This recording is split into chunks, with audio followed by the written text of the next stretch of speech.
Hi there, welcome to this video about the engine start of the Lancair Evolution of X-Plane 12.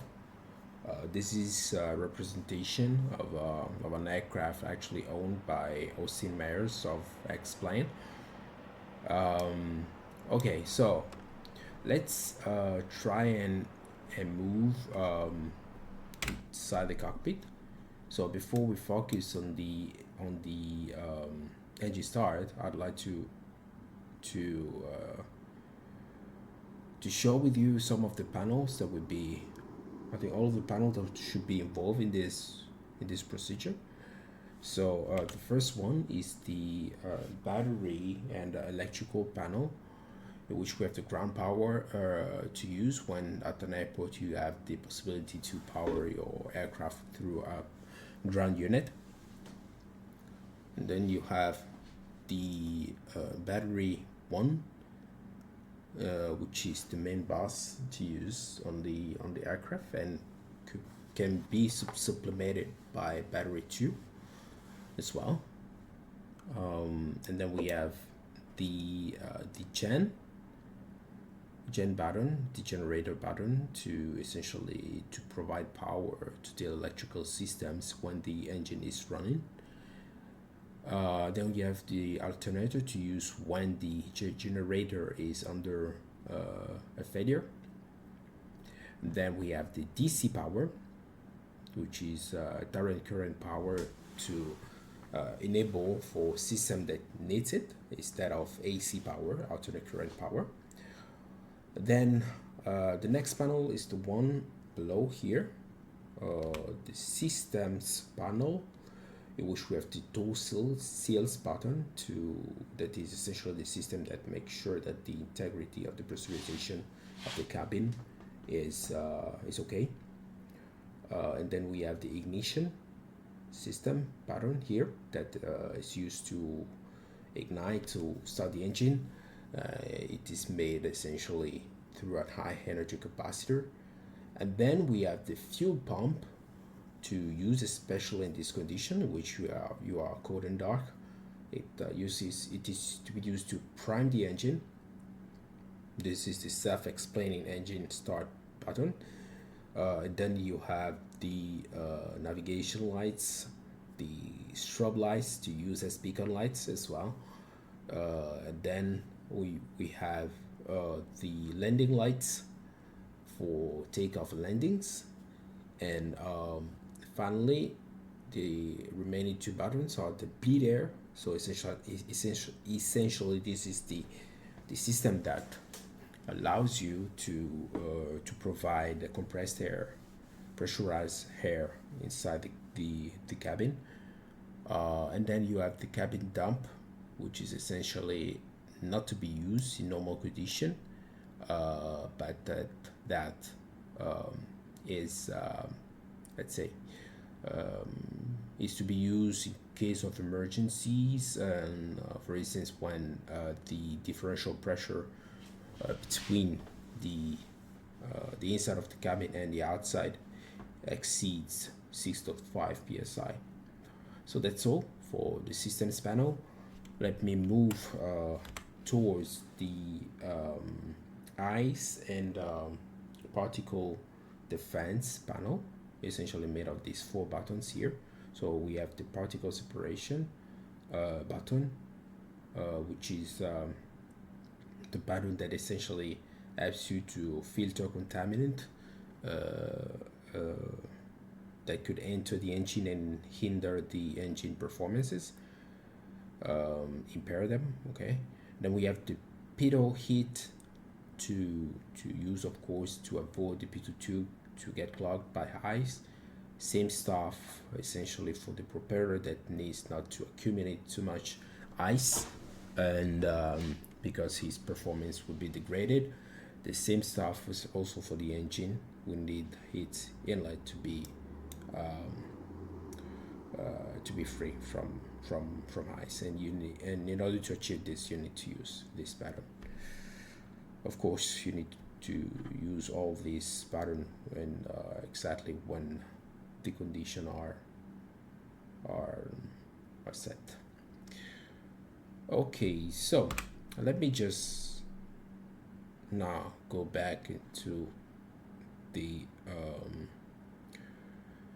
main view in the cockpit. So before the engine start, usually a so-called pre-flight, I don't know what happened now.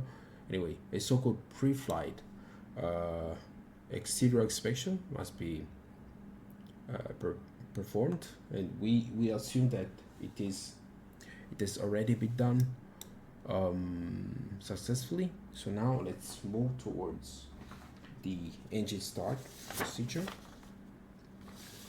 Let me just collect some of the information necessary for this. So first of all, the cabin door must be closed. Of course it is closed. I started staying inside the cockpit. Then we need the condition lever. Okay, I will explain meanwhile also each of these lever what they are needed for. So the condition lever is this one, is the lever that is to be used.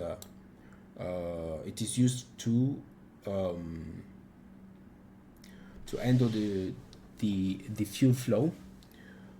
So it's usually to stop the engine. It shall stay at the cutoff position. Okay. Otherwise, to start the engine for taxi operation, we use in the middle position, which is usually named low idle, and then for normal flight condition, we put it into full forward in the high position. Okay. Let me put it back to cut off. Okay. Then we have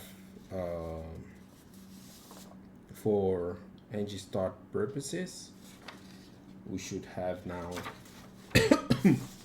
sorry the propeller lever fed in the feather position. So the propeller lever is this one here in blue that you can see. So the feather position is the bottom one, or the maximum, the increased position is this one.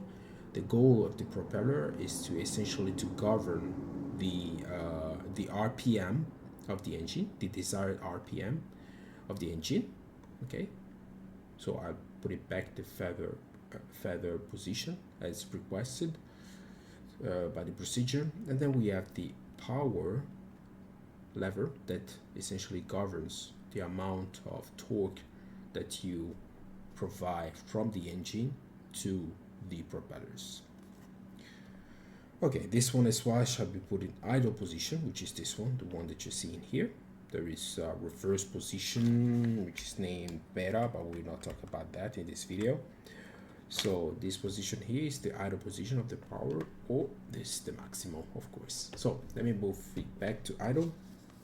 The next element is to switch on the battery. So let me move towards the battery and electrical panel. So we have battery 1 on. Okay, and as you can see, something's coming to light. Both the PFD and the MFD of the Garmin 1000, G1000. For now, I will not complete the startup of the MFD so that I can see the elements of the engine, the parameters of the engine in the PFD. Okay, so we put the battery 1 on. In theory, we should check the fuel, but this is out of scope since we are not going to fly today in this video, at least. Then we have the strobe lights to be put on. So strobe lights are down here. Here you can see them. Strobe lights on. Then we have the ignition to be set on. Okay. Then the fuel pump on. Okay. Then what we need to do is to press and hold the engine start now.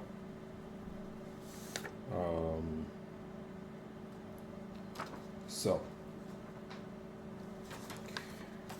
it can be pressed now to see. See what's going on now. The oil pressure is moving away from the 0 position. We wait for NG percentage to be above 30% or greater. We are above it. So now let's move the condition lever to low idle, which is essentially propeller here to low idle. So oh, sorry, forgive me, was the condition lever, this one, the red one, to low idle. Okay, as you can see, the NG is increasing, the ITT, the torque as well, it's increasing. Then the engine start button can be released, so the engine is running. We can switch off the ignition, the fuel pump as well. We can also switch off or on, I think must be left on, the strobe lights. Probably, yeah, we could leave them off since it's day, but I'm not sure about that since they are supposed to be used as beacon lights. So I would leave them on. Then the cabin dump check to be off. It was off. Okay. The door seal to be put on. Door seal. Okay. Door seal here. You heard the sound of, let's say, the inflatable element of the pressurization systems going on, and then we have the bleed air for pressurization to be set on. Then at this point, the condition lever, so the red one can be moved now into a full forward position. Okay, and you can see the fuel flow increasing, the torque as well be impacted by it. Of course, it depends on the amount of power that you apply, the torque. Then what else can we do? The engine is fully running now, so I guess the generator can be put on, and the DC power as well.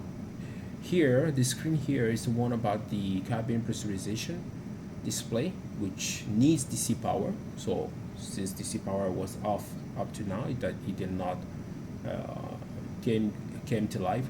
So now DC power, as you can see, it came to life.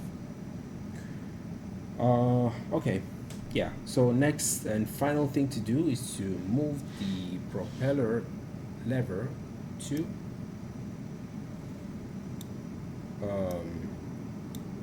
full forward. So let's move it to full forward. Okay, that's good. So as you can see, the RPM is increasing to the values that it should be, the maximum value. And I guess we can say that our engine start procedure has been completed. So thank you very much. I hope it was clear, beside some interruption in the video. So see you in the next one. Bye bye.